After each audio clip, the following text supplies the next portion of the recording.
তোমাকে দিয়েছি, আমি আল্লাহ তাআলা তোমাকে বাদশা বানাইছি, আমি চাইলে বাদশা ছেলেকে আমি ডাকাতে বানাইতে পারতাম, আমি আল্লাহ তাআলা আপনাকে নবুয়ত দান করছি।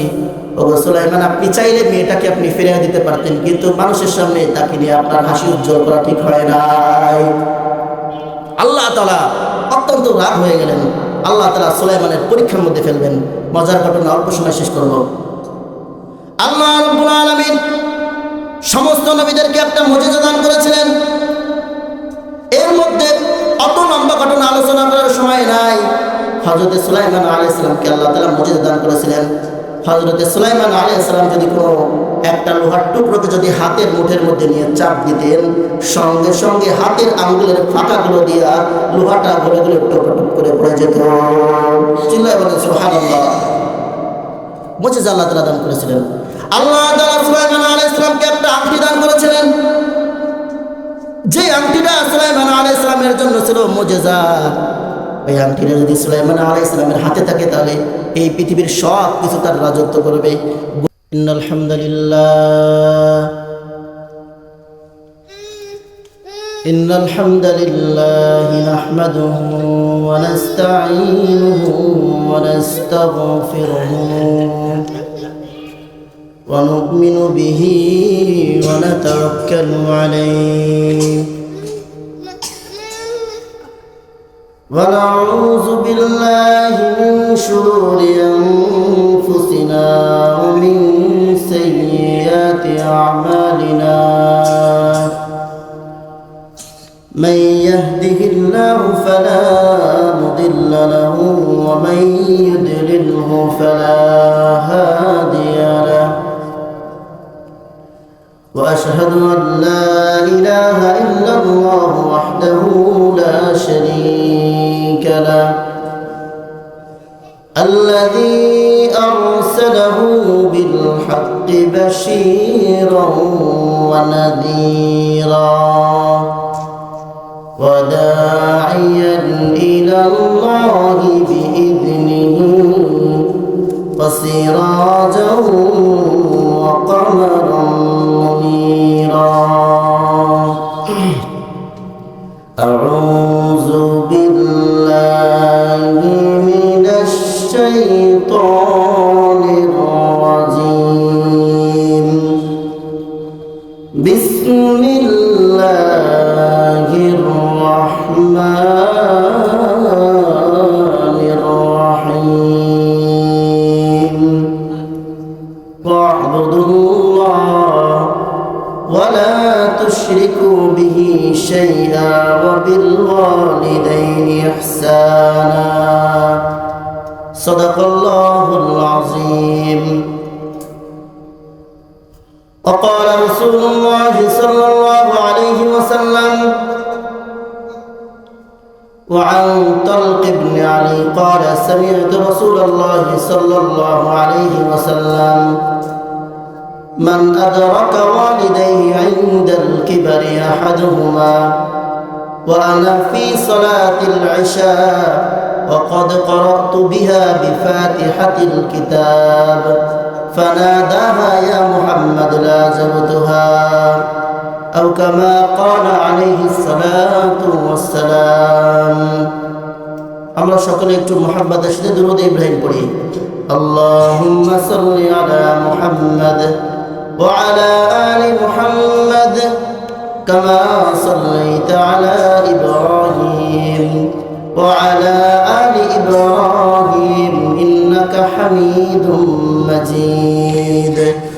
আল্লাহুম্মা বারিক আলা মুহাম্মাদিন ওয়া আলা আলি মুহাম্মাদ كما باركت على إبراهيم وعلى آل إبراهيم إنك حميد مجيد. تذكر كل محبة لا إله إلا الله لا إله إلا الله لا إله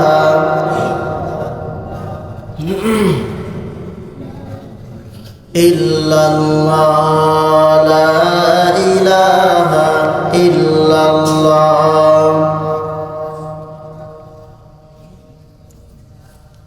রিকশা চলে না চালক ছাড়া, নৌকা চলে না মাঝি ছাড়া, প্লেন চলে না পাইলট ছাড়া, মুমিন চলে না জিকির ছাড়া।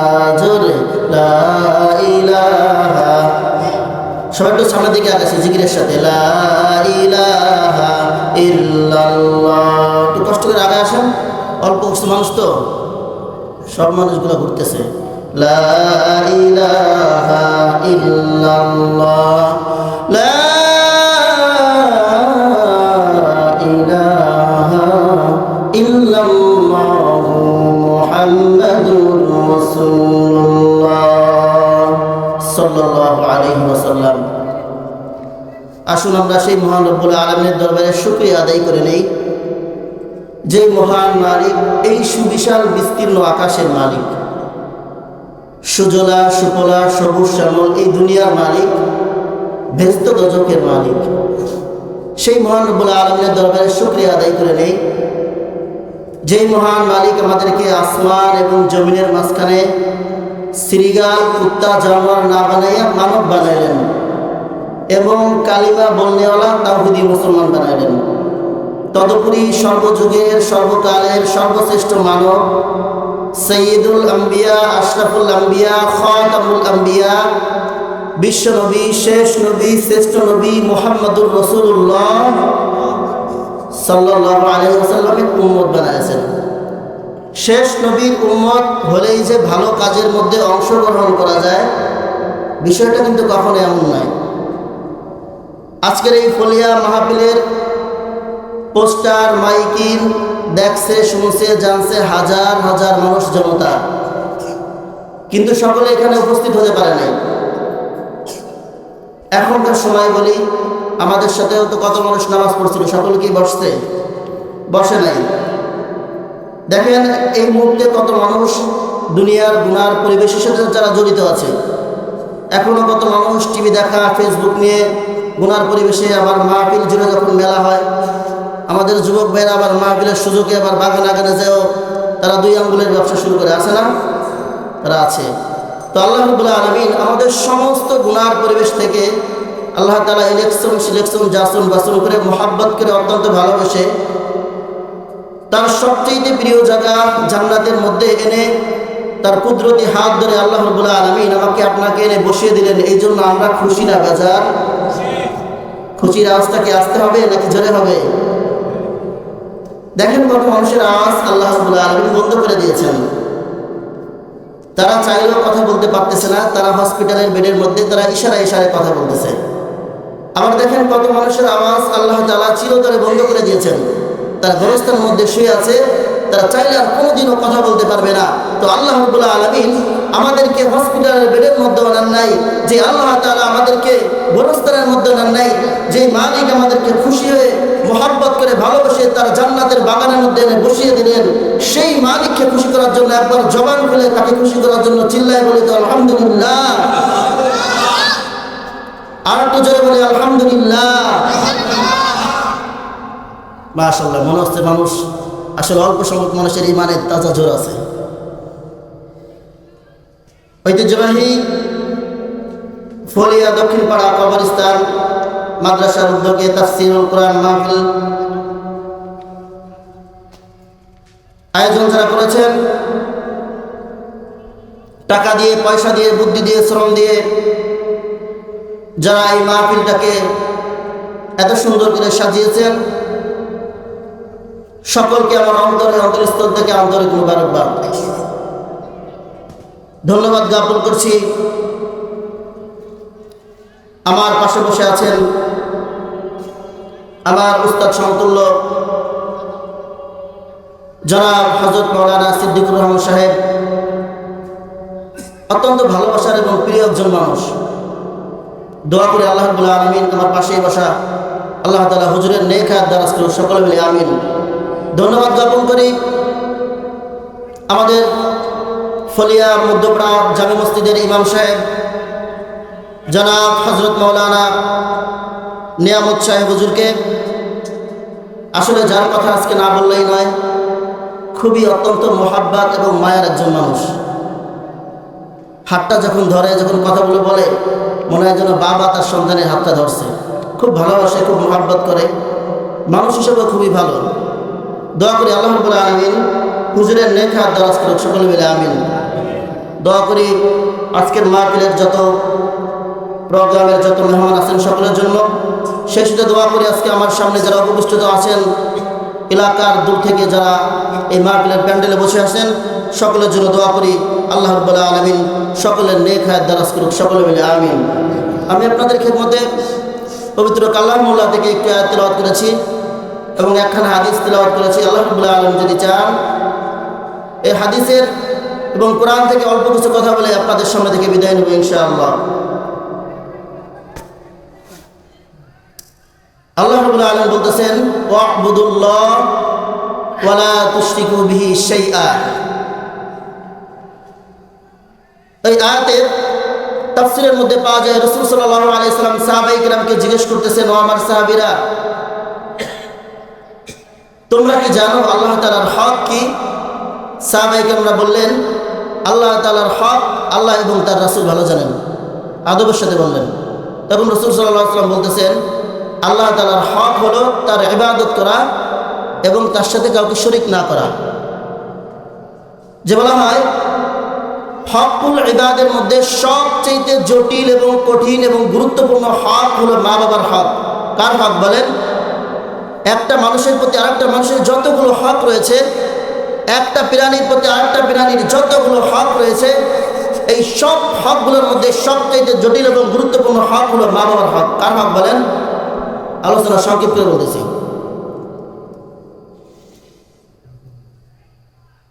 যে আল্লাহ তাআলার হক হলো তার ইবাদত করা এবং তার সাথে কাউকে শরীক না করা। যে একটা মানুষ আর একটা মানুষের প্রতি যে হকগুলো রয়েছে, এই হকগুলো অত্যন্ত গুরুত্বপূর্ণ হক। আজকে আমার ভাই, আমার বাবা, আমার চাচা, আমার দাদা, আমার দোকানদার, আমার বাজারের দোকানদার, তাদের কাছ থেকে অনেক সময় আমরা বাকি নেই, টাকা ধার নেই, অল্প কিছু টাকা অনেক সময় মনে করি আমরা নিজেদের লোক, তো এই টাকাটা না দিলেও হবে। এই যে একটা হক, আর সেও আপনার আপন মানুষ, চাইতে পারে না যে ভাই বিরাদার চাচা না দিলে সমস্যা নেই। কিন্তু আমি এই দুনিয়ার মধ্যে এই বিষয়টাকে সাধারণভাবে নিলাম এবং যে আমাকে ছেড়ে দিল সে সাধারণভাবে ছাড়লো। যদিও আমাদের এই দুনিয়ার মধ্যে এই বিষয়গুলো সাধারণ, কিন্তু কাল কিয়ামতের অবস্থা কী হবে জানেন? কিয়ামতের অবস্থা হবে যে একজন মানুষ যখন আল্লাহর কাছে ঠেকে যাবে, যখন সে জাহান্নামী হয়ে যাবে, তখন আল্লাহ তাআলাকে বলবে, আল্লাহ আমার পরিবার, আমার মা বাবা, আমার ভাই বিরাদার, আপনি প্রয়োজনে সবাই জাহান্নামে দিয়ে দেন। যদি জাহান্নামে দিয়ে হইলেও তুমি আমার জান্নাতে দাও, আল্লাহ সবাই জাহান্নামে দিয়ে তুমি আমাকে জান্নাতে দাও। তার মানে বোঝা গেল কি, একজন মানুষ বাঁচার জন্য সব থেকে প্রাণ করে চেষ্টা করবেন যে আমার সবাই জাহান্নামে দাও, তুমি আমার জান্নাতে দাও। আল্লাহ মানুষ কতটা স্বার্থপর হয়ে যাবেন, সেদিন আমার এই আপনার সেই 200 টাকাও সেদিন আমাদের কাছে মানুষ চেয়ে বলবেন। নবীজি সাল্লাল্লাহু আলাইহি সাল্লাম তার সাহাবায়ে কিরামকে জিজ্ঞেস করতেছেন, জানো কাল কিয়ামতের ময়দানে একজন ব্যক্তি পাহাড় পরিমাণ আমল নিয়ে জান্নাতের মধ্যে যাবেন। এরকম কিয়ামতের ময়দানে সে দৌড়াদৌড়ি করবে, আনন্দ উল্লাস করতে থাকবে। সে মনে মনে ভাবতে থাকবে, আজকে আমি তো কত নেক নিয়ে আসছি, আমি কনফার্ম আজকে জান্নাতের মধ্যে যাব। সে আনন্দ করবে, উল্লাস করবে। এমন তো অবস্থার মধ্যে সেই ব্যক্তিটা পাহাড় পরিমাণ আমল নিয়ে যখন কিয়ামতের ময়দানে উঠবেন, সেই ব্যক্তিরা ভাবতে থাকবেন, আজকে আমি তো পাহাড় পরিমাণ আমল নিয়ে আসছি, কনফার্ম আমি জান্নাতের মধ্যে যাব। ওই ব্যক্তিটা আল্লাহ তাআলার আদেশের অপেক্ষায় অপেক্ষমান থাকবেন আর ভাবতে থাকবেন, আজকে আমি পাহাড় পরিমাণ আমল নিয়ে আসছি, কেউ আমাকে ঠকাইতে পারবে না, আজকে আমি কনফার্ম জান্নাতের মধ্যে যাব। মানুষটা এদিকে দৌড়াবে, এদিকে দৌড়াবে, আর মানুষ বলবে, দেখ পাগল হয়ে গেছে। কয় কি আমি পাগল হই নাই, আজকে আমি কনফার্ম জান্নাতে যাব, আমার শুধু তাকায় তাকায় তোমরা দেখবা। ওই ব্যক্তিরা যখন আনন্দে উল্লাসিত থাকবেন, এমন তো অবস্থায় একজন বাদী আসবেন, এসে আল্লাহ তাআলাকে বলবেন, ওগো আল্লাহ, আপনি তো এই কিয়ামতের ময়দানে ইনসাফের মানদণ্ড কায়েম করেছেন। ওগো আল্লাহ, আজকে তো আপনি প্রত্যেকটা মানুষের জন্য ন্যায় ইনসাফের বিচারের ব্যবস্থা করেছেন। আপনার কাছে একটা বিচার দেব আল্লাহ, আপনি আমার বিচারটা করে দিবেন নাকি? আল্লাহ তাআলা বিবাহবাদীকে ডাকতে বলবেন, হ্যাঁ অবশ্যই আজকে আমি আপনার ইনসাফের বিচারটা আজকে আপনাকে করে দিব আমি। তখন আল্লাহ তাআলাকে বলবেন, আল্লাহ, এই যে ব্যক্তিটাকে আপনি দেখতেছেন, এই ব্যক্তিটার দুনিয়ার মধ্যে টাকা পয়সার কোনো অভাব ছিল না, বাড়ি গাড়ি কোনো অভাব ছিল না, সব কিছু তিনি সচ্ছলতা ছিল। তার সচ্ছলতার কারণে তার নামাজ পড়ার সুযোগ ছিল, রোজা রাখার সুযোগ ছিল, হজ করার সুযোগ ছিল, অনেকবার তিনি হজের মধ্যে গিয়েছেন, আমরা সবাই জানি। কিন্তু এই ব্যক্তির বাড়ির পাশে আমার কিছু বাড়ি থাকার কারণে এই ব্যক্তি তার সুবিধা মতো আমার কিছু জমি দখল করে নিয়ে গেল। আমি যখন এই বিচারগুলো আমি দুনিয়ার সাধারণ মানুষের কাছে দিলাম, আমাদের সাধারণ মানুষের কালচার হলো তারা কখনো গরিবের পক্ষে রায় দেয় না, ঠিক কিনা বলেন? আওয়াজ দিয়ে বলেন ঠিক কিনা? তারা কখনো গরিবের পক্ষে রায় দেয় না। ওই ধনী লোক তিনি টাকা পয়সা খায়, রায় তার পক্ষে নিয়ে গেল। আমি দুনিয়ার মধ্যে বিচার পেলাম না, চোখের পানি জড়াইলাম আর বললাম, আল্লাহ তোমার কাছে বিচার দিয়ে দিলাম। ওগো আল্লাহ, আমি আজকে বিচার পেলাম না, তুমি কিয়ামতের মধ্যে বিচারটা করে দিবা। আল্লাহ তাআলা ডাক দিয়ে বলবেন, ও বিবাদী, এই বাদী যে বিচারটা তোমার নামে দিল, এই বিচার কি সত্য নাকি? বলেন তো, কিয়ামতের ময়দানে মিথ্যা কথা বলার কোনো সুযোগ আছে নাকি? কোনো সুযোগ আছে? সাউন্ড তো টানে না কাছে। কিয়ামতের ময়দানে মিথ্যা কথা বলার কোনো সুযোগ আছে? নাই। আল্লাহ রাব্বুল আলামিন জানায় দেন, আল-ইয়াওমা নাখতিমু আলা আফওয়াহিহিম ওয়া তুকাল্লিমুনা আইদিহিম ওয়া তাশহাদু আরজুলুহুম বিমা কানু ইয়াকসিবুন। আল্লাহু আকবার। আল্লাহ রাব্বুল আলামিন কাল কিয়ামতের দিন, এই দিন অর্থাৎ কিয়ামতের দিন, নাখতিমু আলা আফওয়াহিহিম, আমি তাদের মুখের জবানকে বন্ধ করে দিব। মুখ দিয়ে একটা কথা বলার সুযোগ আমি আল্লাহ তাআলা সেদিন দিব না। আমি আল্লাহ তাআলা তাদেরকে মুখ বন্ধ করে দেব। নাখতিমু আলা আফওয়াহিহিম ওয়া তুকাল্লিমুনা আইদিহিম, সেদিন আমি আল্লাহ তাআলা, তার হাত আমি আল্লাহ তাআলার সাথে কথা বলবে। ওয়া তাশহাদু আরজুলুহুম, সেদিন তার পাও আমি আল্লাহ তাআলার সাথে কথা বলবে। বিমা কানু ইয়াকসিবুন, দুনিয়ার মধ্যে সে এই হাত দ্বারা কি করেছিল, এই পাও দ্বারা কি করেছিল, দুনিয়ার মধ্যে সব কিছু আল্লাহ তাআলার কাছে সাক্ষ্য দিয়ে দিবে। তখন বিবাদী দেখবে যে যা না, আর কোনো সুযোগ নাই, আমি আল্লাহর কাছে সত্য কথা বলে দেই। তখন সে বলবে, আল্লাহ, দুনিয়ার মধ্যে সে যেগুলো করেছিল সব বিচারগুলো আল্লাহ সত্যি আমি স্বীকার করে নিলাম, কিন্তু এটা তো দুনিয়া না, এটা তো দুনিয়া না। যদি দুনিয়ার ময়দান হতো, সাউন্ড কি হয়েছে? এরকম সাউন্ডের কথা বলা যায় না। এটা তো দুনিয়ার ময়দান হতো, আল্লাহ সে আমার কাছ থেকে 100 শতাংশ জমি নিয়েছিল, আল্লাহ আমি প্রয়োজনে তাকে 10 শতাংশ জমি দিয়ে দিতাম। ওগো আল্লাহ, দুনিয়ার মধ্যে সে আমার কাছ থেকে 1 লক্ষ টাকা জোর জুলুম করে নিয়েছিল, আর যদি এটা কিয়ামত দুনিয়ার ময়দান হতো, আল্লাহ আমি তাকে 10 লক্ষ টাকা দিয়ে দিতাম। ওগো আল্লাহ, এটা তো দুনিয়া না, দুনিয়া না, কিভাবে আমি তার টাকা পরিশোধ করব? তখন বাদী বলবে, আল্লাহ, যদি দুনিয়ার ময়দান হতো তাহলে আমার টাকা পয়সার দরকার ছিল, যদি দুনিয়ার ময়দান হতো তাহলে আমার ধন সম্পদের দরকার ছিল, বাড়ি গাড়ির দরকার ছিল। আল্লাহ, এটা তো দুনিয়া না, এটা তো দুনিয়া না, এই কিয়ামতের ময়দানে যেই বিষয়গুলো দিয়ে আমার প্রয়োজন, ওগো আল্লাহ, তুমি এই বিষয়গুলো দিয়ে তুমি আজকে আমার মিটকাট করে দাও। তখন বাদী কি করবেন? তিনি তো পাহাড় পরিমাণ আমল নিয়ে আসছেন। তখন এই বিবাদী কি করবেন? বিবাদী তার এই আমল থেকে তাকে এরকমভাবে দিয়ে দিবেন। কি করবেন? তিনি তাকে দিয়ে দিবেন। আর একটা বিষয় মনে রাখবেন, যে ব্যক্তিটা জালিম থাকে সে কিন্তু একজনের উপর, গ্রামের একজনের উপর জুলুম করে না, সে কিন্তু গ্রামের অনেকটা মানুষের উপর জুলুম করে, ঠিক কিনা বলেন? সাউন্ডটা একটু দেওয়া যাচ্ছে না? তা কি হয়েছে? তাই আপনি মিক্সার আনছেন, আপনি তো বক্স আনেন নেই, তো মিক্সার আনছেন করতে। তাহলে দেখবেন যে ব্যক্তিরা দুনিয়ার মধ্যে জালিম থাকে সে কিন্তু একজনের উপর জুলুম করে না, সে সমাজের অনেকটা মানুষের উপর জুলুম করে। তখন একজনের যখন এই ভরপুর তিনি যখন পূরণ করে দিবেন, এবার সাউন্ড ঠিক আছে, আর কিছু করেন না, যখন ভরপুর পূরণ করে দিবেন, দেখবেন একজন মানুষ সে কিন্তু একজনের উপর জুলুম করে না, আর একজন মানুষ আসতে থাকবে, একের পর এক আসতে থাকবে, আর নিজের আমল থেকে মানুষদেরকে দিবে। এক পর্যায়ে এমন হয়ে যাবে, মানুষকে দিতে দিতে তার আমল এবং গুনাহ দুইটা সমান সমান হয়ে যাবে, কিন্তু মানুষ আসা শেষ হবে না। মানুষগুলো একের পর এক আসতে থাকবেন, আর নিজের নেক থেকে তাদেরকে দিতে থাকবেন। এমন তো অবস্থায় মানুষ আসতে থাকবে, এবার মানুষ এসে বলবে, ও আল্লাহ, তার তাদের উপর আমল নাই, তাতে কি হয়েছে? আমরা তো গুনায় জর্জরিত আছি। আল্লাহ আমাদের গুনাহগুলো নিয়ে এসে আমাদেরকে হালকা বানায় দেখ। এবার যে ব্যক্তিটা, মানুষটা আসতে থাকবে একের পর এক, তাকে গুনাহ দিতে থাকবে। এবার যেই মানুষটা কিছু সময় আগে পাহাড় পরিমাণ নেকের মালিক ছিল, মুহূর্তের মধ্যে ওই ব্যক্তিটা পাহাড় পরিমাণ গুনার মালিক হয়ে যাবে। বলেন নাউজুবিল্লাহ। কিছু সময় আগে যে ব্যক্তিরা পাহাড় পরিমাণ আমল নিয়ে জান্নাতে যাওয়ার আশা করছিল, একমাত্র মানুষের হক মেরে খাওয়ার কারণে আল্লাহ তাআলা বলবেন, যাও, যেহেতু পাহাড় পরিমাণ গুনার মালিক হয়ে গেছে, লাঠি দিয়ে জাহান্নামের মধ্যে ফেলে দাও। বলেন নাউজুবিল্লাহ। এই জন্য হক গুরুত্বপূর্ণ একটা বিষয়। হক গুরুত্বপূর্ণ একটা বিষয়। আপনাদের খেদমতে আজকে হক সম্পর্কে আলোচনা এতটুকুই।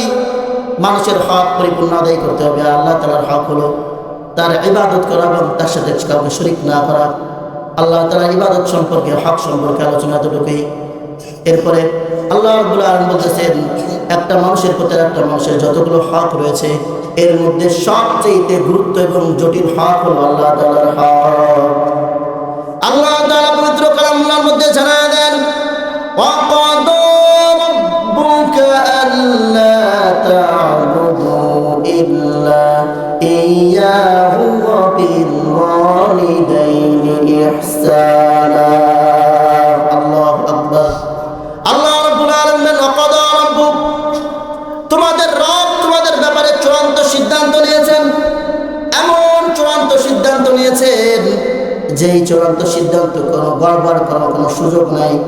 এই এমন চূড়ান্ত সিদ্ধান্ত নেওয়ার পরে আল্লাহ তাআলা বলতেছেন, আল্লাহ তা'বুদু ইল্লা ইয়্যা, তোমরা একমাত্র আল্লাহ তাআলার ইবাদত করবে, আর কারো ইবাদত করবে না। এই কথা জানাই দেওয়ার পরে আমাদেরকে জানায় দেন, ওয়াবিল ওয়ালিদাইনি ইহসানা, তোমরা মাতা পিতার সাথে সৎ আচরণ করবা, ভালো আচরণ করবা। তার মানে কি বোঝা গেল? আল্লাহ তাআলার ইবাদতের পরে আমার এবং আপনার জন্য যে বিষয়টা সব থেকে গুরুত্ব দিলেন আল্লাহ তাআলা, সেটা হলো কি? মাতা পিতার সাথে সৎ আচরণ করতে হবে, ভালো ব্যবহার করতে হবে, সুন্দর মাধুর্যপূর্ণ মায়াবী ব্যবহার করতে হবে। আব্বু এদিকে আসুন। আব্বুকে ডাক দিন। আব্বু আসুন, উপরে আসুন, উপরে আসুন, আসেন, সমস্যা আসেন, আসেন, চলে আসেন আমার আব্বু, আসেন। তাহলে আল্লাহ তাআলা চূড়ান্ত সিদ্ধান্ত জানিয়ে দিয়ে বললেন যে আমার ইবাদতের পরে সব থেকে গুরুত্ব এবং জটিল হক হলো মাতা পিতার সাথে সদাচরণ করা, বান্দা তোমার আমার। এরপরে আল্লাহ রাব্বুল আলামিন আরেকটু খাস করে জানিয়ে দিয়ে বললেন, ইম্মা ইয়াবলুগান্না ইনদাকাল কিবার আহাদুহুমা আও কিলাহুমা ফালা তাকুল লাহুমা উফ। আল্লাহ রাব্বুল আলামিন একটু খাস করে জানিয়ে দিয়ে বললেন, ইম্মা ইয়াবলুগান্না ইনদাকাল কিবার আহাদুহুমা, যখন তোমার মাতা পিতা অথবা একজন বৃদ্ধ অবস্থায় পড়ে যায়, উপনীত হয়ে যায়, তখন তোমরা মা বাবার সাথে কখনো সন্তান, কখনো একটা জারিমূলক কথা, কোনো উফ শব্দটা তোমরা উচ্চারণ করবে না। ইসলাম তোমাকে এমন অধিকার দেয় নাই যে মা বাবা তোমাকে অনুরোধ করছে তুমি মা বাবার সাথে জারি দাও, তুমি না আমার এত কথা বলো কেন, এতটুকু অধিকার ইসলাম তোমাকে দেয় নাই। আজকে তো আমাদের সমাজের সন্তানগুলা মা বাবার সাথে এমন খারাপ ব্যবহার করে যেন প্রয়োজনে মা বাবারে মাইরেই দেয়। এমন সন্তান আছে না? এমন লঙ্গার সন্তান আমাদের সমাজে আছে, কোনো ছাড় নাই এই বিষয়ে। হাদিসের মধ্যে বিশ্বনবী সাল্লাল্লাহু আলাইহি ওয়াসাল্লাম জানায় দেন, কুল্লু যুনুবি ইয়াগফিরুল্লাহু মিনহা মা ইয়াশা ইল্লা উকুকাল ওয়ালিদাইন فإنه يجعله لصاحبه في الحياة قبل الممات। ও দুনিয়ার সন্তানেরা, খেয়াল দিয়ে বোঝার চেষ্টা করো, তোমার যার মাতা পিতা রয়েছে, বাবা রয়েছে অথবা মা রয়েছে, একজন বৃদ্ধ অবস্থায় চলে গেছে অথবা বৃদ্ধ অবস্থায় যায় নাই, সাধারণ যুবক অবস্থায় আছে। এমন তো অবস্থায় আমরা তো অনেক সময় মনে করি যখন আমার মাতা পিতা বৃদ্ধ হয়ে যায় তখন তাদের সাথে ভালো আচরণ করতে হবে, আবার যখন মাতা পিতাগুলো এরকম যুবক থাকবে তখন তাদের সাথে এরকম গরম দেখায় কথা বলার সুযোগ আছে। না না, কখনোই গরম দেখায় কথা বলার সুযোগ তোমাকে দেওয়া হয় নাই। কারণ যখন একটা পিতা দুনিয়ার বিভিন্ন স্তর পাড়ি দেওয়ার পরে যখন একটা পিতা যখন বৃদ্ধ অবস্থায় পৌঁছায় যায়, কেমন যেন পিতাটা অসহায় অবস্থায় চলে যায়, দুনিয়ার বিভিন্ন স্তর পাড়ি দেওয়ার পরে যখন আগে তার সাথে গরম দিয়ে কথা বললে আই ডোন্ট কেয়ার কিছু মনে করতো না, সেই মানুষটা যখন বৃদ্ধ অবস্থায় চলে যায় তখন তার দীর্ঘ সময় রেস্টের প্রয়োজন হয়। যে মানুষটার সাথে গরম দিয়ে কথা বলে কোনো কিছুর মধ্যে করতো না, সেই মানুষটার সাথে যদি আমরা সন্তানেরা যদি একটু গরম দিয়ে কথা বলি, ওই কথাগুলো কেমন যেন তীরের মতো আকৃতি ধারণ করে পিতার কলিজার মধ্যে এই তীরটা ঢুকে যায়, ঠিক কিনা বলেন? তখন আর এই সন্তানের একটু গরম কথা পিতা মাতা সহ্য করতে পারেন না। এতটুকু কথাও সন্তানের সহ্য করতে পারে না, পিতা সহ্য করতে পারেন না। এই জন্য পিতা মাতার সাথে সবসময় সদাচরণ করতে হবে। নবীজি সাল্লাল্লাহু আলাইহি ওয়াসাল্লাম হাদিসের মধ্যে বলতেছিলেন, যখন তোমার পিতা তোমার মাতা একজন বৃদ্ধ অবস্থায় চলে যাবে, সবসময় তাদের কাছ থেকে দোয়া নিতে হবে। যদি তোমরা সন্তান মাতা পিতার সাথে যদি তোমরা ভালো আচরণ না করো, তোমরা ব্যবসা বাণিজ্য করবা, তোমরা খেত খামার করবা, চাকরি বাকরি যা তোমরা কিছু করবা, নবীজি সাল্লাল্লাহু আলাইহি ওয়াসাল্লাম বলতেছেন, যদি মাতা পিতার সাথে খারাপ ব্যবহার করো, তুমি যত বড় ব্যবসায়ী হও না কেন, আল্লাহ তাআলা দুনিয়ার মধ্যে তোমাকে লাঞ্ছিত করে দিবেন। দুনিয়ার মধ্যে ফল তুমি পেয়ে যাবা। মাতা পিতাকে বিশ্বনবী সাল্লাল্লাহু আলাইহি ওয়াসাল্লাম কতটা গুরুত্ব দিয়েছিলেন। একটা হাদিসের মধ্যে বিশ্বনবী সাল্লাল্লাহু আলাইহি ওয়াসাল্লাম বলতেছেন, মুআত্তাল ইবনে আলী قال سمعت رسول الله صلى الله عليه وسلم من أدرك والديه عند الكبر أحدهما وأنا في صلاة العشاء وقد قرأت بها بفاتحة الكتاب فناداها يا محمد لا جبتها। বিশ্বনবী সাল্লাল্লাহু আলাইহি ওয়াসাল্লাম জানা দেন, দুনিয়ার মানুষেরা খেয়াল দিয়ে মাথার মধ্যে কথাগুলো ঢোকায় না। দেখেন আমার আপনার নবীজি বিশ্বনবী মাতা পিতাকে কতটা গুরুত্ব দিয়েছেন। বিশ্বনবী সাল্লাল্লাহু আলাইহি ওয়াসাল্লাম বলেন, মুআত্তাল ইবনে আলী قال سمعت رسول الله صلى الله عليه وسلم من أدرك والديه عند الكبر أحدهما, আমার মাতা অথবা পিতা আমাকে ডাকতে থাকে মুহাম্মদ, ফানাদাহা ইয়া মুহাম্মদ, আমাকে ডাকে। যেই নামাজের মধ্যে এমন অবস্থায় আমার মা বাবা আমাকে ডাকতেছে, আমি মুহাম্মদ, ফানাদাহা ইয়া মুহাম্মদ মান আদরাকা ওয়ালিদাইহি ইনদাল কিবারি আহাদুহুমা ওয়া আনা ফি সালাতিল ইশা, আমাকে আমার মা বাবা ডাকতেছে আর আমি মুহাম্মদুর রাসূলুল্লাহ ইশার নামাজের মধ্যে দাঁড়িয়ে আছি। খেয়াল করে বোঝেন যে মুহাম্মদকে তার মা বাবা ডাকতেছে আর মুহাম্মদ ইশার নামাজের মধ্যে দাঁড়িয়ে আছে। মান আদরাকা ওয়ালিদাইহি ইনদাল কিবারি আহাদুহুমা ওয়া আনা ফি সালাতিল ইশা وقد قرأت بها بفاتحة الكتاب, যে ইশার নামাজের মধ্যে আমি সূরা ফাতিহা পুরোটা পড়ে ফেলেছি।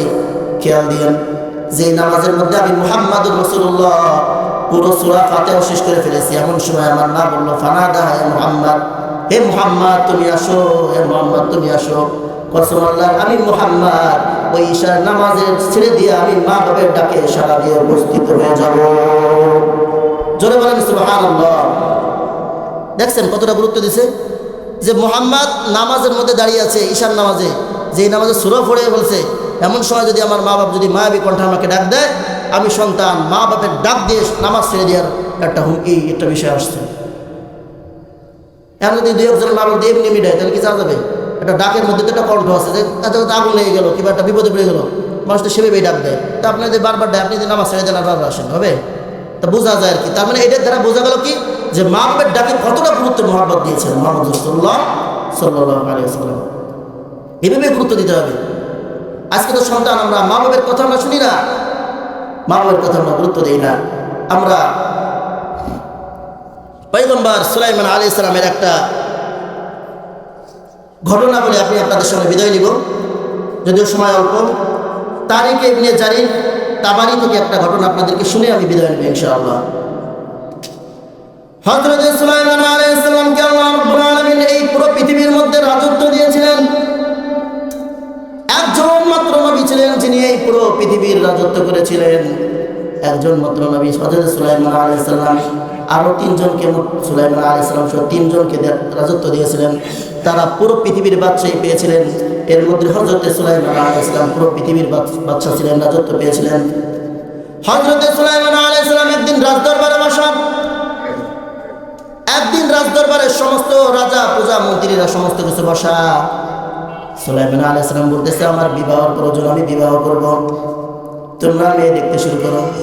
বলেন তো সুলাইমান আলাইহিস সালাম হলেন, তিনি হলেন রাজার ছেলে রাজা, তিনি রাজদরবারে তিনি রাজার ছেলে রাজা, তার বাবা ছিল পয়গম্বর, পয়গম্বর ছিল পয়গম্বর সুলাইমান আলাইহিস সালাম। টাকা পয়সা, ধন দৌলত, বাড়ি গাড়ি, কোনো কিছুর অভাব নাই। যিনি সারা বিশ্বের, যিনি সারা পৃথিবীর বাদশাহ, যিনি ছিলেন, তিনি বিবাহ করবেন। বিষয়টা কি মনে করেন? চেহারা ছবি স্মার্টের দিক দিয়ে কোনো কিছু অভাব নাই, সব কিছু আছে। শিক্ষা দীক্ষা, চেহারা ছবি, পয়গম্বর, নবী, বাড়ি গাড়ি। বাপ ছিল নবী, সেও নবী হয়েছে। বাপ ছিল রাজা, সেও রাজা হয়েছে। এটা অনেক দামি না? যখন এই কথা সারা সাম্রাজ্যের মধ্যে ছড়িয়ে দিলেন, তখন সকল মানুষ একত্রিত হয়ে তার মেয়ের বিবাহ দিতে চায়। এই সংবাদ পৌঁছে গেল গ্রাম পল্লীতে, এই সংবাদ পৌঁছে গেল এরকম জেলে পল্লীতে, বস্তি পল্লীতে ছড়াই গেল। তখন এই সংবাদ যখন পৌঁছায় গেল সমস্ত দেশের মধ্যে, তখন রাজা বলে দিলেন যে আমার বিবাহের জন্য এমন একজন মেয়ে দেখবা, যেই মেয়ে হবে অত্যন্ত বুদ্ধিমতী, যেই মেয়ে হবে দিনদার, যেই মেয়ে হবে সম্ভ্রান্ত পরিবারের, যেই মেয়ে হবে শিক্ষিত, যেই মেয়ে হবে সুন্দরী, এমন একজন মেয়ে আমার জন্য দেখবা।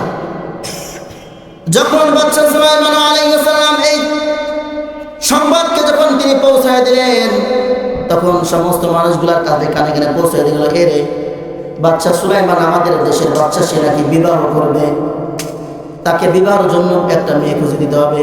এবার যার যার মেয়েগুলো আছে সেই মেয়েগুলোকে তারা প্রস্তুতি করতে লাগলেন।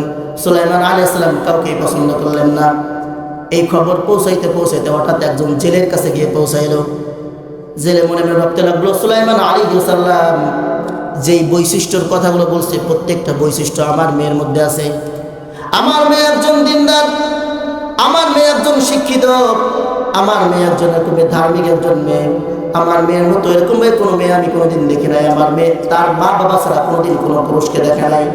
এমন একজন মেয়ে, এরকম আমার একটা মেয়ে যেটা সুলাইমান আলাইহিস সালাম পছন্দ করে। কিন্তু আমরা হলাম জেলে, এই জেলে মানুষকে কি পছন্দ করবে নাকি? তাও এরকম জেলে মনে মনে ভাবলেন যাই, তাও পরিবারে যাই একটু বলি, আমার বউর একটু যাই বলি। বউর কাছে যে বললেন যে শোনো বউ, বাচ্চা সুলাইমান নাকি বিবাহ করবে, তা আমাদের মেয়ে তো অনেক ভালো, সে তো অনেক দিনদার, সে তো অনেক পর্দা করে, সে তো এরকমভাবে অনেক সুন্দরী, সব কিছু তো মিলে যায়, কিন্তু আমরা তো জেলে। দেখো আমাদের যদি বিবাহটা হয়, তোমার মেয়েকে বলি আসলে এই বাচ্চা রাজা হয় নাকি? এখন বউ লুকাই টান দিয়ে নিয়ে কি তোমার কি মরার শখ হয়েছে? তুমি একজন জেলে মানুষ, তুমি করবা, আর একজন জেলে শুধু তোমার মেয়েরে বিয়ে দিবা। তুমি সেই কী স্বপ্ন দাও বুঝলাম না। মরার শখ না করে তার সাথে তুমি ভালো মুখে ই করো। এই কথা যখন বললেন, বলার পরে এখন এই জেলে আর মানতে পারতেছিল না, আমার মেয়ের মধ্যে সব আছে কিন্তু কিন্তু ধন সম্পদ নাই, এর জন্য কি আসলেই করবো, এটা চেষ্টা করে দিই। যখন এই কথা তার মা মেয়েকে বললেন যে মা, এমন আমার অবস্থা, বাচ্চা সুলাইমান তো বিবাহ করবে, তা তুমি তো সব দিক দিয়ে পারফেক্ট, কিন্তু আমাদের তো টাকা পয়সা নেই। তা এই কথা শোনার পরে তার মেয়েও বাচ্চা সুলাইমানের প্রেমের মধ্যে পড়ে গেলেন। এখন বাচ্চা সুলাইমানের মেয়ে নামাজ পড়া শুরু করছে আল্লাহর কাছে। কিন্তু সবারই তো একটা ভালো একটা ইচ্ছা থাকে যে আমি ভালো একটা স্বামী পাবো, আমার ছেলে স্বামী হবে হাফেজ, মাওলানা, মুফতি, আমার স্বামী হবে সমাজের মধ্যে এরকম দামি কোরআনের এভাবে যখন একটা মেয়ের একটা পছন্দ থাকে অনেক সময়, তা কি করলেন, তার মেয়ের নামাজের মধ্যে আল্লাহর কাছে কাঁদতে লাগলেন, আল্লাহ আমাকে বানাইছো তুমি, সুলাইমান আলাইহিস সালামকেও বানাইছো তুমি, ওগো আল্লাহ আপনি সব কিছুকে সৃষ্টি করেছেন, আপনি আমাকেও সৃষ্টি করেছেন, আপনি সুলাইমান আলাইহিস সালামকে সৃষ্টি করেছেন, ওগো আল্লাহ আপনি আমাকে গরীব বানাইছেন আর সুলাইমান আলাইহিস সালামকে বাদশাহী দান করেছেন। আল্লাহ আমি সব সময় নামাজ পড়েছি, সব সময় তোমার বিধানগুলো পালন করেছি গো আল্লাহ, কখন আমি কোনো পরপুরুষের সামনে যাই নাই গো আল্লাহ। আজকে আমি সুলাইমান আলাইহিস সালামকে ভালোবেসে ফেলছি আল্লাহ, তুমি যদি চাও তাহলে অবশ্যই আমি সুলাইমান আলাইহিস সালামকে স্বামী হিসেবে গ্রহণ করব, আমি পেয়ে যাব। আসলে মেয়ে তো মনে করেন আল্লাহর কাছে দোয়া করছে, দোয়া করতে কি টাকা লাগে নাকি? আমার যা মন চাই আমি আল্লাহরে কইলাম, টাকা দিয়ে লাগলো এর বিধান, সে দোয়া করছে, কিন্তু মেয়ের দোয়া আল্লাহ তাআলা কবুল করে নিছে। মেয়ে এখন চিঠি লিখতেছে, একটা চিঠি লিখে যে ভাবছে তো আমি যাই আর বলতে পারবো না, একটা চিঠি লিখে দেয়। তার চিঠি কী করলো, তারা চিঠি এরকম ভাবে লিখে বরাবর রাজার দরবারে পাঠিয়ে দিছে। এখন হঠাৎ সুলাইমান আলাইহিস সালাম রাজদরবারে আসছেন, আসার পরে রাজদরবারে অনেক মানুষ, সেরা প্রধান, গণ্যমান্য লোক, মন্ত্রীরা সবাই বসা। তো সুলাইমান আলাইহিস সালামের সামনে চিঠি দেওয়া হলো যে সুলাইমান আলাইহিস সালাম এক জেলের মেয়ে আপনাকে চিঠি দিছে। তো সুলাইমান আলাইহিস সালাম ওটা হাস্যকর হিসেবে দেখি দাও দেখি চিঠিটা দিচ্ছে একটু দেখি, তা চিঠিটা হাতে নিছে, হাতে নেওয়ার পরে সব মানুষের সামনে পড়তেছে, আসসালামু আলাইকুম রহমতুল্লাহ, সুলাইমান আপনি এই পৃথিবীর পুরো রাজ্যের আপনি বাদশাহ, ওগো সুলাইমান আপনাকে আমি অনেক ভালোবেসে ফেলছি সুলাইমান, আমি চাই আপনি আমার স্বামী হন, আমি চাই আপনি আমার সহধর্মিনী হন, আপনার কদমে আমি নিজের জীবনটাকে বিলিয়ে দিতে চাই, আপনার সাথে আমি জান্নাতে যেতে চাই সুলাইমান। আপনি যদি চান পৃথিবীর কেউ আপনাকে আটকাইতে পারবে না, আর আপনি যদি না চান কেউ আপনাকে করতে পারবে না। আপনাকে অনেক ভালোবাসি সুলাইমান, আপনি আমার বিবাহটি গ্রহণ করেন। এই বিষয়ে যখন সরল মানুষের সামনে পড়ছে, কারণ সুলাইমান খিলখিল করে এসে দিছে। ওর কত বড় সাহস! ও একজন জেলে মানুষ হয়ে, জেলের মেয়ে হয়ে ও আমার বিবাহ করতে চায়, ওর কত বড় সাহস! আচ্ছা আপনারা বলেন তো, সুলাইমান আলাইহিস সালাম এই কথা বলার তার অধিকার আছে না? বুঝতেছেন কথা? আপনারা বুঝতেছেন নাকি? তার অধিকার আছে না, কারণ সে হলো রাজার ছেলে, রাজা পয়গম্বরের ছেলে পয়গম্বর, টাকা পয়সা ধন দৌলত কোনো কিছুর তার অভাব নাই। আচ্ছা সে যদি জেলের একটা মেয়ে যদি প্রস্তাব দেয়, তারা ফিরে দেওয়ার অধিকার আছে না? অবশ্যই আছে। কিন্তু আল্লাহ তাআলা বলে, ওগো সুলাইমান তুমি এই কথাটা বলছো, কিন্তু আমি আল্লাহ রাব্বুল আলামিন এই কথাটাকে আমি মেনে নিতে পারলাম না। আল্লাহ রাব্বুল আলামিন আরশের থেকে সব কিছু দেখতেছেন। আল্লাহ রাব্বুল আলামিন বললেন, ওগো সুলাইমান আমি তোমার সব কিছু মেনে নিতে পারলাম, তোমার এই কথাগুলো হাস্যজনক কথাগুলা আমি আল্লাহ রাব্বুল আলামিন মানতে পারলাম না। আল্লাহ তাআলা সহ্য করতে পারলেন না। আল্লাহ তাআলা ডাক দিয়ে বলতেছেন, এ সাউন্ড ঘুরে করতেছ, সাউন্ড নিয়ে কোনো মজা পাচ্ছে না, সত্যি পাচ্ছি না, টানতেছে টানতেছে না, টানতেছে ছাড়তেছে।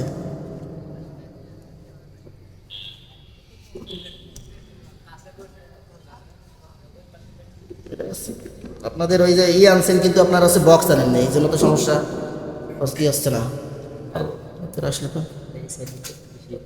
এটাই আচ্ছা দেওয়া যায়, বস ঠিক আছে। তো সুলাইমান আলাইহিস সালাম আল্লাহ তাআলা সেই কথাগুলোকে পছন্দ করতে পারলেন না। আল্লাহ তাআলা ডাক দিয়ে বলতেছেন, ওগো সুলাইমান এই পৃথিবীর রাজত্ব আমি আল্লাহ তাআলা তোমাকে দিয়েছি, আমি আল্লাহ তাআলা তোমাকে বাদশা বানাইছি। আমি চাইলে বাদশা ছেলেকে আমি ডাকাতে বানাইতে পারতাম। আমি আল্লাহ তাআলা আপনাকে নবুয়ত দান করছি। ওগো সুলাইমান আপনি চাইলে মেয়েটাকে আপনি ফিরিয়ে দিতে পারতেন, কিন্তু মানুষের সামনে তাকে নিয়ে আপনার হাসি উজ্জ্বল করা ঠিক হয় নাই। আল্লাহ তাআলা অত্যন্ত রাগ হয়ে গেলেন। আল্লাহ তাআলা সুলাইমানের পরীক্ষার মধ্যে ফেলবেন। মজার ঘটনা অল্প সময় শেষ করব। আল্লাহ রাব্বুল আলামিন সমস্ত নবীদেরকে একটা মুজিজা দান করেছিলেন। এর মধ্যে অত লম্বা ঘটনা আলোচনা করার সময় নাই। হযরত সুলাইমান আলাইহিস সালামকে আল্লাহ তাআলা মুজিজা দান করেছিলেন। হযরত সুলাইমান আলাইহিস সালাম যদি কোনো একটা লোহার টুকরোকে যদি হাতের মুঠের মধ্যে নিয়ে চাপ দিতেন, সঙ্গে সঙ্গে হাতের আঙ্গুলের ফাঁকাগুলো দিয়া লোহাটা গলে গলে টপ টপ করে পড়ে যেত। চিল্লায় বলেন সুবহানাল্লাহ। মুজিজা আল্লাহ তাআলা দান করেছিলেন। আল্লাহ তাআলা সুলাইমান আলাইহিস সালামকে একটা আংটি দান করেছিলেন, যে আংটিটা সুলাইমান আলাইহিস সালামের জন্য ছিল মুজিজা। ওই আংটিটা যদি সুলাইমান আলাইহিস সালামের হাতে থাকে, তাহলে এই পৃথিবীর সব কিছু তার রাজত্ব করবে। গরু হাঁস পাখি নদী নালা সব কিছু তার কথা শুনবে। একটা আংটি আল্লাহ তাআলা দান করেছিলেন, আর বলেছেন, ওগো সুলাইমান তোমাকে আমি আংটিটা দান করলাম, আর আমি আল্লাহ রাব্বুল আলামিন তোমাকে নির্দেশ দিয়ে দিলাম, এই আংটিটা কখনো তুমি কোনো মানুষের কাছে দিবা না। এই আংটিটা তুমি সব সময় যত্ন করে রেখে দিবা। এই আংটিটা তুমি সব সময় নিজের কাছে রাখবা, এবং এই আংটিটা তোমার বিশ্বস্ত মানুষ ছাড়া তুমি কারো কাছে দিবা না। যখন এই কথা বললেন, বলার সাথে সাথে তিনি কি করলেন? এবার বললেন, আল্লাহ ঠিক আছে সব কিছু মানবো, যখন তুমি এই আংটিটা নিয়ে কখনো বাথরুমের মধ্যে যাবা না, কোনো নাপাক জায়গায় যাবা না। এই আংটিটা নিয়ে তুমি কখনো নাপাক জায়গায় যাবা না, কখনো বাথরুমের মধ্যে যাবা না। যখন তুমি বাথরুমের মধ্যে যাবা, তখন আংটিটা খুলে দিয়ে তুমি আরেকজনের কাছে খুলে দিয়ে তুমি বাথরুমের মধ্যে প্রবেশ করবা। সুলাইমান আলাইহিস সালামের একজন এরকম দাস ছিলেন, সে হলো জিন, একজন এরকম খাদেম ছিলেন, খাদেম অনেক বিশ্বস্ত খাদেম ছিলেন, তার কাছে এরকম আংটিটা দেওয়া হলো। এই সমস্যা কি সমস্যা কি? তো কোনো সাউন্ড এনে তো জাগার পাইতে সাউন্ড আসছে। এ তো আমি বলে আর ভালো বক্তা এসে কি বলবে না তোমাদের? সাউন্ডটা যদি এরভাবে সমস্যা করে একবার। তাহলে সুলাইমান আলাইহিস সালামকে একটা আংটি দিলেন, বললেন যে তুমি এই আংটিটা কারোর কাছে দিবা না এবং সাধারণ মানুষের কাছে দিবা না, আদতে খুলবাও না। যখন বাথরুমে যাওয়া, তোমার বিশ্বস্ত একজন খাদেমের কাছে দিয়ে তুমি বাথরুমের মধ্যে প্রবেশ করবা। তো সুলাইমান আলাইহিস সালাম দেখেন, আল্লাহ তাআলার পরীক্ষা শুরু হয়ে যাবে। তো সুলাইমান অহংকার করছিল না, অহংকারের পতন কীভাবে হয় দেখেন। তো সুলাইমান আলাইহিস সালাম কী করলেন? খাদেমের কাছে আংটিটা দিয়ে, খাদেম আবার একজন মানুষ ছিলেন না, খাদেম ছিলেন একজন জিন। কারণ জিনরা তো সবাই সুলাইমান আলাইহিস সালামের কথা শুনতেন। তো সুলাইমানের হাতে আংটিটা দিয়ে তিনি বাথরুমের মধ্যে প্রবেশ করলেন। বাথরুমের মধ্যে প্রবেশ করার পরে আল্লাহ তাআলা তো পরীক্ষা নেবে, দেখেন অহংকারের পতন কীভাবে হয়। তো হঠাৎ একজন শয়তান জিন এই মুহূর্তে এসে উপস্থিত হলেন। জিনরা দেখবেন মানুষের রূপ ধরতে পারতো আগে, আপনার স্রোত এখনও পারে, আপনার হুবহু আপনার স্রোত ধরে আপনার কাছে আসবে কিংবা আরেকজনের কাছে যায় ই করবে, তারা এইভাবে কথাবার্তা বলবে, আপনি বুঝতেই পারবেন না। তো হুবহু সুলাইমান আলাইহিস সালামের রূপ ধরে খাদেমের কাছে এসে বলতেছে যে আংটিটা দিয়েছিলাম, আংটিটা দাও তো।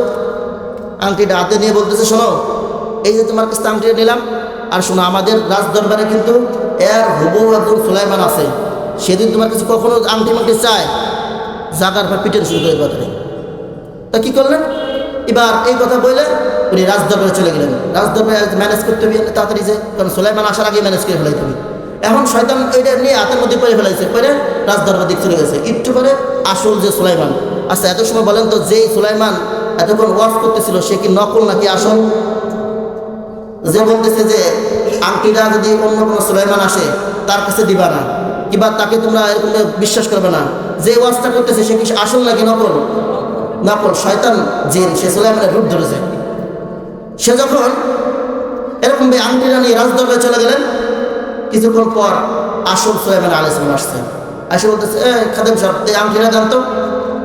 কি করেন? আংটি আপনি কিনা? কি আমার ছিলেন, আমি তো সুলাইমান, কি আমার সাথে পার্ট নেও না? একটু আগে আসল সুলাইমান আলাইহিস সালাম বলে গেছে যে তুমি কিনা, ওই সামনে যাও, দিবে না তোমার আংটি। তা কি করলেন, রাজদরবারের দিকে পাঠিয়ে দিলেন। তা ভালো মনে রাজদরবারের দিকে গেছে। যাওয়ার পরে দেখতেছি যে নকল যে সুলাইমান সে তো সিংহাসনে যেরকম বইছে, বসার পরে এখন দেখতেছে ওই যে আসল যে সুলাইমান সে আসতেছে। আসার পরে এখন তাতে বলতেছে ওই যে নকল সুলাইমান, ওরে ধরো। ওরে কর সাথে মনে করেন আগে সব ম্যানেজ করে নিয়েছে, কর সাথে বাড়ি শুনেছে যাই বাইরে মনে করেন সিটকে ফেলাই দিয়েছে, সিটকে ফেলাই দেব আদা মারা করে ফেলাই দিয়েছে, মানুষ মুসলিম মরে গেছে, নদীর পাড়ে ফেলাই দিয়েছে। আল্লাহ তাআলা দেখেন চরম একজন সুলাইমান, একজন বাদশাহ নবী, একটু অহংকারের কারণে আল্লাহ তাআলা দেখেন কি বিচারটা করে, খেয়াল করেন। আমার মন চাচ্ছে না একটু কথা বলতে, এই সাউন্ডটাই আমার মন চাচ্ছে না। আপনারা কথা বুঝতেছেন? বোঝা যায় কাটা কাটা বাইদে বাইদে। কিছু সময় ভালো সুন্দর সাউন্ড আসছিল একটু আগে, কিন্তু এখন সাউন্ড আসছে না। তোমরা বুঝতেছো না? কিন্তু একা হয়ে যাচ্ছে, একা হচ্ছে বলো না, ওদের কিছু বলে না, ওদের দোষ নেই, ওরা তো চেষ্টা করতেছে, ওরা চেষ্টা করতেছে, কিন্তু কি করার বলেন। ওরা যে সেটগুলো আনছে সেটা হলো বক্স দিয়ে লাগে, বক্স দিয়ে লাগে না, বক্স ছাড়া মাইক সাথে লাগাইলে তো এই অবস্থা হয়। নকল সুলাইমান গেল নাকি ওই জায়গা? তাই হয়ে গেছে মনে হয়, শয়তান জিন গেছে। তাছাড়াও এই সুলাইমান যখন এই কথা বললেন তখন তার বাড়ি শুরু হয়ে গেল। বাড়ি শুরু করার পর এখন সুলাইমানের কয়েকজন নিয়ে যা নদীর পাড়ে ফেলাই দিয়ে, যখন নদীর পাড়ে ফেলে দিয়ে আসলো, ওদিক দিয়ে কিন্তু সেই আসল তার যে জেন খাদেম সে কিন্তু ওই জায়গার মতো দাঁড়ায় আছে। ওরা হলো রাসূল যেটা বলবেন ওর থেকে এক পা আগাবেন না পিছবেন না, তারা ওইভাবে দাঁড়ায় আছে ওইখানে। ও তো ওই দিক তাকায় দাঁড়ায় আছে আর ওইভাবেই দাঁড়ায় আছে। সুলাইমান আলাইহিস সালাম তার ইয়ে গেলো, আংটি নিয়ে গেলো, কিন্তু আমাকে তো কিছু বললো না, আমি যা দাঁড়াই থাকি, সেইভাবে দাঁড়াই থাকলেন। ঘটনা আবার এইদিকে আনবো। তা কি করলেন, তাকে নদীর পাড়ে ফেলে দিয়ে আসলেন। ফেলে দিয়ে আসার পরে হঠাৎ এক জেলে প্রত্যেকদিন মাছ ধরে, সারাদিন মাছ ধরার পরে তিনি বাড়িতে ফিরে আসার পরে দেখে হঠাৎ সুন্দর চেহারাওয়ালা একজন যুবক, শরীর দিয়ে রক্ত পড়ে, শরীর দিয়ে রক্তগুলো দর দর করে ঝরে পড়া, সাইড দিয়ে মাহাই গেছে, সাগরের পাড়ে ফেলানো। তা জেলেকে এরকম কাছে যেয়ে দেখলেন যে জেলের একটু মোটামুটি জ্ঞান আছে, পানি চোখে মারলেন, দেখলেন জ্ঞান আছে। তখন আস্তে আস্তে জ্ঞান ফিরলো দীর্ঘ সময় পরে। জ্ঞান ফেরার পরে তখন ওই সুলাইমান আলাইহিস সালাম বলতেছে আমি অনেক অসুস্থ হয়ে পড়ছি। বলতেছে বাজান তুমি কোথা থেকে আসছো? জেলে বলতেছে সুলাইমানকে। তা বলতেছে উনি কিছু বলতেছে না, যদি এখন বলে যে আমি সুলাইমান, যদি এই কথাটা আবার বলে তাহলে তো মানে কি সুলাইমান যে সে তো রাজত্ব থেকে তাহলে মাইরে আবার ফেলাই দেয় আর কিনা, তা আবার ওরে মারবে না উল্টো। এই জন্য সুলাইমান আলাইহিস সালাম বলতেছে আমি এখন কিছু বলতে পারবো না, আমাকে একটু আপনার বাড়িতে নিয়ে একটু চিকিৎসা করেন, 2-1 দিন পরে আমি সুস্থ হলে চলে যাবো। তা জেলে কী করলেন, সেইভাবে তাকে নিজের বাড়িতে নিয়ে গেলেন, সেবা যত্ন করলেন, বারবার কথা জিজ্ঞেস করে সুলাইমান আলাইহিস সালাম কথা এড়াই যায়। এখন যদি আমি বলি যে আমি এই সারা পৃথিবীর বাদশা সুলাইমান, তাহলে তো আমার জেলে বেড়ে শুরু করবে না, তুই এবার কিসের সুলাইমান? সুলাইমানের তোরে বেড়িয়ে ফেলাই দিল কিনা? সুলাইমানের তো লোক তো আর সমাজের মধ্যে হয় না, এত ভালো লোক কেউ মারে নাকি? তো এই কথা মনে মনে ভাবতেছেন, সুলাইমান ভাবতেছেন যে এখন আমার বলাটার দরকার নেই, একটু কাটাই মোটাই চলি আর কি। তো যখন এই কথা বললেন, বলার পরে 2 দিন 3 দিন হয়ে গেল, সুলাইমান আলাইহিস সালাম সুস্থ হয়ে গেলেন। সুস্থ হয়ে যাওয়ার পর এখন বলতেছে তো আমি চলে যাই। তো জেলে এখন বলতেছে যে তুমি চলে যাও, কিন্তু তোমাকে একটা প্রস্তাব দিই। কি প্রস্তাব? যে আমি তো মাছ মারি, তুমি আমার সাথে থেকে যাও। তো কি করলেন? এখন সুলাইমান আলাইহিস সালাম বলতেছে, হায় রে, এখন যদি আমি এই অবস্থায় আমার গ্রাম আমার রাজদরবারে ফিরে যাই, আবার বাইরে ইতিবাড়িতে মনে সময় আধা মারা করবে না। তা আমার না ফিরে যাচ্ছে, এই জেলের সাথে জীবনটা কাটাই, যে কদিন থাকে। কোনো রেওয়াতে আসছে যে 40 দিন এই জেলের বাড়িতে ছিলেন, কোনো রেওয়াতে আসছে 6 মাস, কোনো রেওয়াতে আসছে 1 বছর। 1 বছর আমরা 1 বছরের রেওয়াতে আমরা নেই, ঠিক আছে? তার মনে করেন 1 বছর এই জেলের সাথে মাছ ধরছে। কিন্তু এর মধ্যে অনেক কারিশমা হয়ে গেছে, লম্বা আলোচনা করবো না।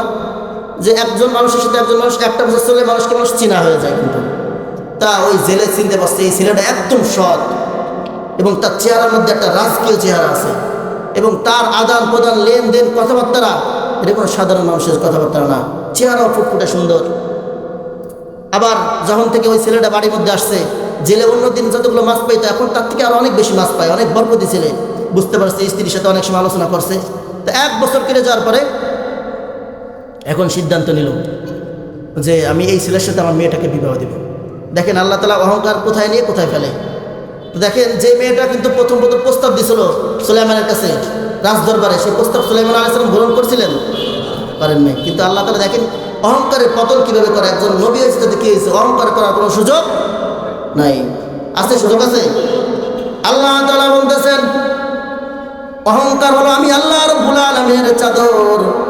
যদি কোনো দুনিয়ার মানুষ এই অহংকার করে, আল্লাহ তাআলা ডাক দিয়ে বলে এই অহংকার যে করবে আমি তাকে সহ্য করতে পারি না। যে ব্যক্তি অহংকার করলো সে আমি আল্লাহর সাথে যুদ্ধ ঘোষণা করলো, আর যে ব্যক্তি আল্লাহর সাথে যুদ্ধ ঘোষণা করবে সে কখনো কি আল্লাহ তাআলার সাথে যুদ্ধ করে পারবে? মাইকটা খুলে নিয়েছিল জান ভাই, ওয়াজ ভাই শেষ হয়ে যাক, মাইকটা খুলে নিয়েছিল জানছেন এইরকম আর একজন কথা বলবে না আমার পরে, আর একজন কথা বলবে না তো মার কি হয়েছে না? হ্যাঁ,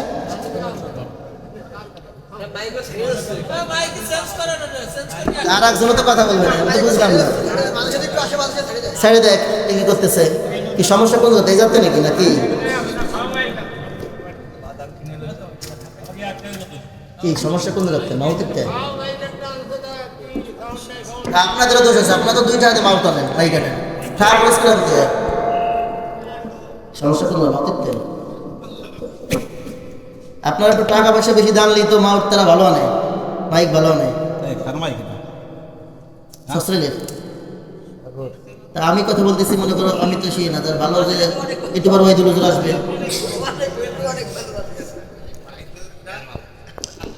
তাহলে মাইক ছাড়াই বলি, কি বলেন? কোথায়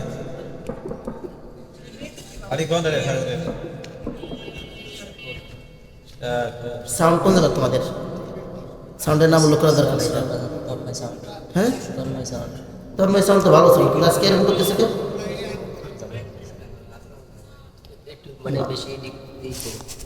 এই ভাষা থেকে কথা বলতেছি। যাক, একটা আলোচনা হয় নাকি? এতবার যদি বাধা আসে কি আসে, আলোচনাই হয় না আসলে। যাক, তো কি করলেন? 1টা বছর তার বাড়ির মধ্যে থাকলেন। থাকার পরে এখন জেলে মনে হচ্ছে যাক ছেলেরা যদি এত ভালো, পরামর্শ করি বোর সাথে পরামর্শ না করে তো উপায় নেই। এটা বন্ধ করেন, বোর সাথে পরামর্শ না করে তো উপায় নেই।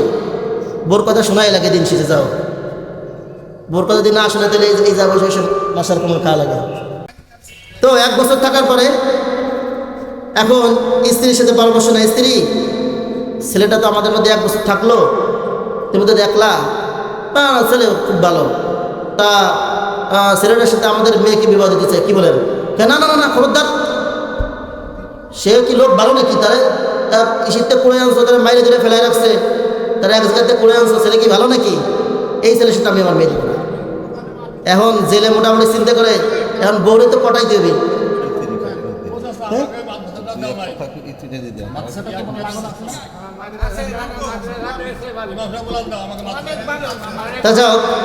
যাক বলে কি করি, হুজুরও চলে আসছে। আসলে আমাদের সময় কষ্ট, মানে মাইক সমস্যা, যে সমস্যা নেই, হুজুর যখন কথা বলবেন তখন অনেক কষ্ট লাগবে। এই জন্য আসলে আসসালামু আলাইকুম। কি সমস্যা কি মাইকে কভারটা নেই ওটা তো ওরা 4-5 জন আছে ইনশাল্লাহ এখানে।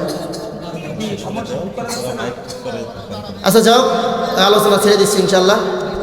তো আজকে আর শেষ করতে পারলাম না, যাও আরও লম্বা ঘটনা, অনেক ভালো লাগতো আপনাদের যদিও। হুজুর চলে আসছেন, আমার সেরেতাজ উস্তাদ সমতুল্য, খুবই প্রিয়, খুবই মোহাব্বতের একজন মানুষ। বাজারে দেখা হলে তো মনে করেন হুজুর চা না খেয়ে আমরা ছাড়ে না কখনো, সন্তানের মতো ভালোবাসেন। হুজুরের নেক হায়াতের জন্য দোয়া করছি আল্লাহ রাব্বুল আলামিন হুজুরকে নেক হায়াত দারাজ করুন, সকলে মিলে আমিন। তো আল্লাহ রাব্বুল আলামিন দোয়া করবেন। যতটুকু আলোচনা করা হলো, ঘটনা শেষ করতে পারলাম না, তারপরে যতটুকু আলোচনা করা আল্লাহ রাব্বুল আলামিন আমাদের মন থেকে সমস্ত অহংকার বিদ্বেষকে দূর করে দেন, সকলে মিলে আমিন। আল্লাহ তাআলা আমাদেরকে পাক্কা ঈমানদার হিসেবে কবুল করে নেন, সকলে মিলে আমিন।